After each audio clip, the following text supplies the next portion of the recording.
So we are on card number 4, and it is my honor to be given this honor to read to you all of these messages from the Divine Mother into our hearts. If you're listening to these videos, then we reflect one another in one way or another. How you see our differences and how you see our similarities is up to you. It is the mirror game.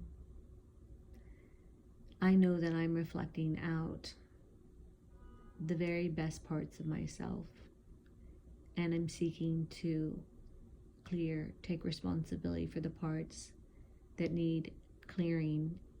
And I am honored to be taking on the responsibility to do that, not only for myself, but for a collective consciousness, because I want us all to win.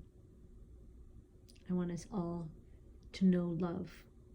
And that's, in my opinion, what we're waking up to, that we are loved, right? So we see something in the world happening around us, someone being harmed. And I was so confused on, I was so hurt and disappointed in anyone that would harm a child, an animal, a man or woman. And I was like, how can we fix this, right? How can we fix this in the world? That was what I was talking and thinking about today. Especially today, I'd watched Brian Gumbel. It's season 25, episode 5. And it talked about the horses at the horse races, and how in California they're pumped full of steroids, and how nothing is being done about it, even though everyone's aware of it. And then when they no longer perform, and this is around the entire U.S., the horses are sold in an auction to both Canada and Mexico, where it's legal to eat horse meat, and they are prodded in the head with an electrode, and then they're hung up by one leg. Their throat is slit, and then they're drained out, and then they take the meat, and anything else they just get rid of. And I watched that. It was on Netflix, and I started to cry. I just thought, I want to save every horse. And then I thought, who would do that? And I cried and I prayed. And just was like, what can I do? What can I do? And I called my sister, who's an incredible support system, and she said, why don't you start a prayer group? And I was like, well, prayer definitely works, so thank you so much. But I realized that the prayer that I want to do now is the prayer that all beings know that they are loved. Because when we know that we are loved, we act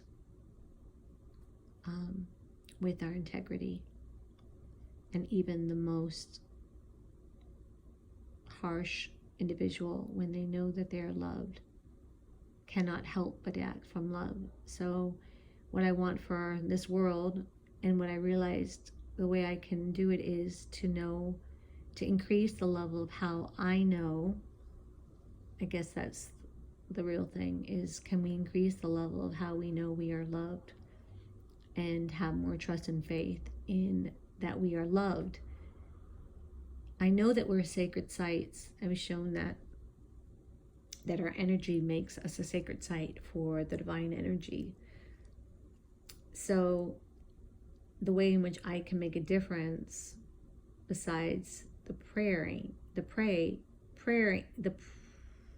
prayer is to let in more love inside my body, for it to be present here on this earth, that we are loved. We are loved.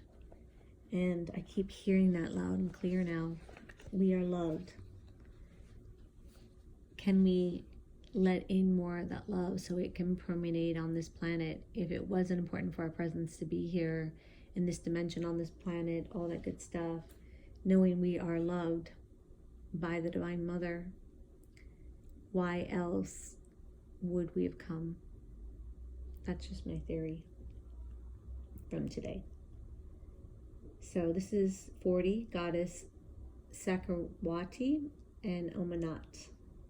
And I apologize if I'm butchering these names. From word to world. We bring you the empowerment of word to world. What you speak of with intention, you shall manifest. You are blessed with the creative power of an open and activated throat chakra. As you release subconscious fears of speaking your truth, memories of being silenced, and claim your true divine voice, your ability to change your world through your intention is amplified. You have the power of divine creation through sound in you. What you wish to create and experience, speak of with joy.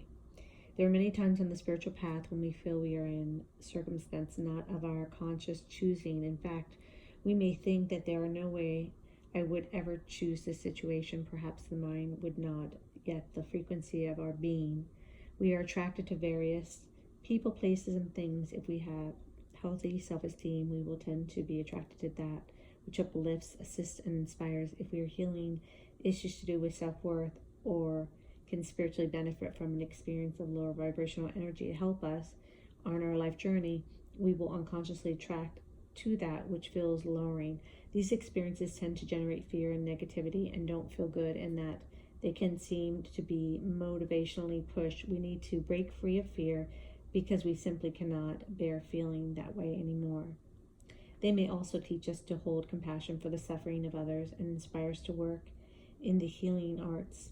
Lowering experiences may also help us to find gratitude in our hearts for simply happiness too. However, if there is a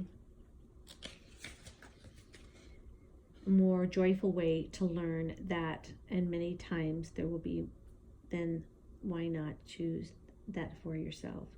The frequency of our being has a bearing on experiences and on self-esteem. The higher the self-esteem, the more likely we are to want to raise our frequency. It feels better to live with a higher frequency and a high self-esteem. We make choices that support us rather than sabotage our best intentions, and we find it easier to set clear boundaries and say no to influences not good for us. We have more fun, feel happier, and believe in our own value. We can then take risks in life that open us up to more of our divinity, raising our frequency yet again. It is a positive cycle of creation.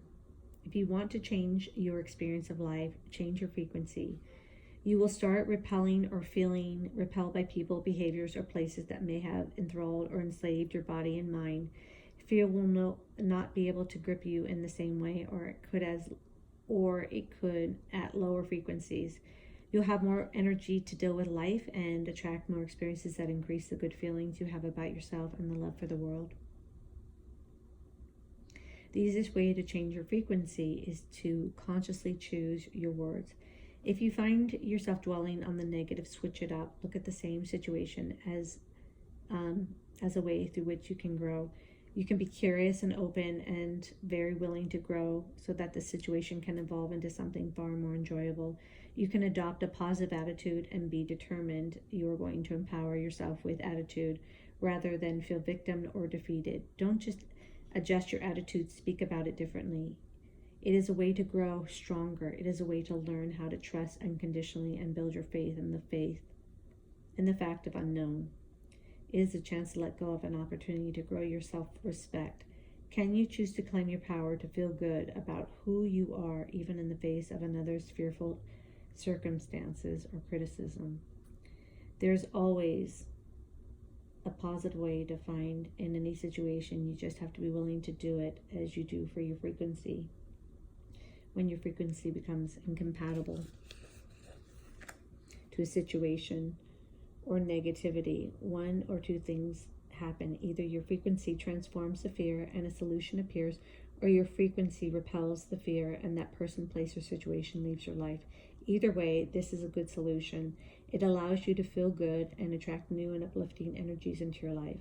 This oracle comes to you with a message. Use your voice, speak your truth and your desires. Speak of what you wish to experience. And when you catch yourself thinking or speaking in a voice other than love, be kind and change it. Your words have power.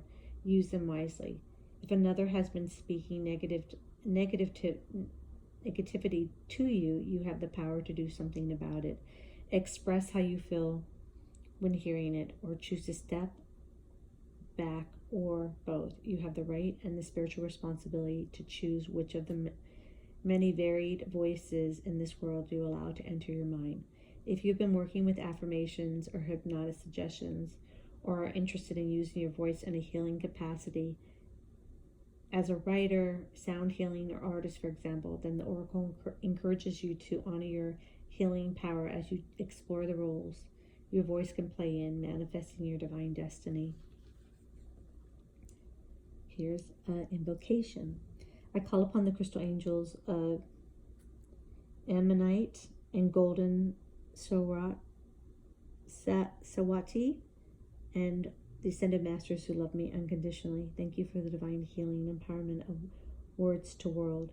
May the words I think and speak be faithful reflections of what my heart wishes to create. May I be protected by divine mercy as I learn to empower my voice and communicate freely with authenticity.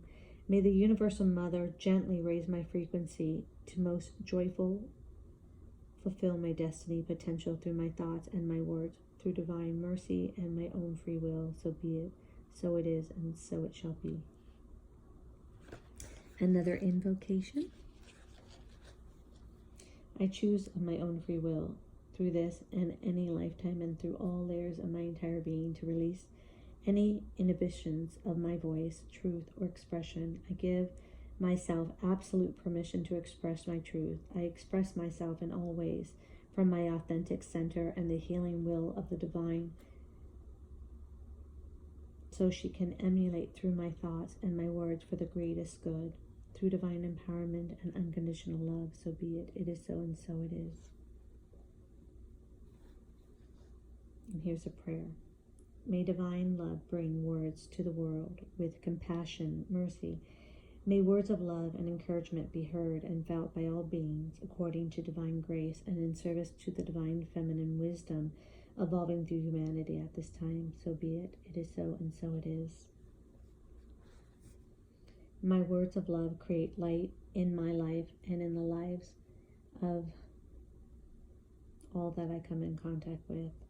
My words of love create light in my life and in the life of all that I come into contact with. My words of love create light in my life and in the light of others that I come into contact with, on all levels of existence, on all levels of existence, on all levels of existence.